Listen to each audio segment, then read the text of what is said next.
Before anything, we remember the different parts of the circle: the diameter, the radius, the sector,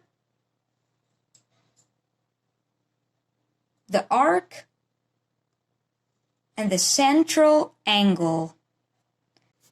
Okay, so here we have a circle divided into 4 parts with its radius. And now we are going to divide it into more parts and more parts until we get something like this with an infinite amount of infinitesimal slices, which are triangles, of course.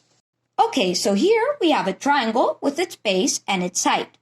And this is the formula for the area of the triangle: base times height over 2.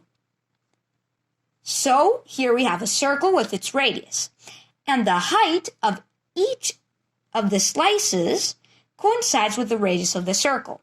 So we can write this equation down. Remember that the sum of the slices is equal to the area of the circle.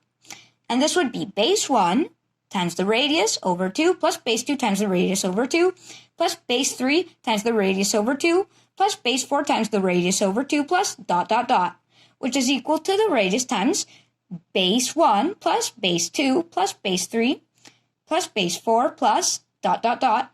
all over 2, which is equal to the radius times the circumference of the circle over 2, which is equal to pi r squared. Thanks for watching.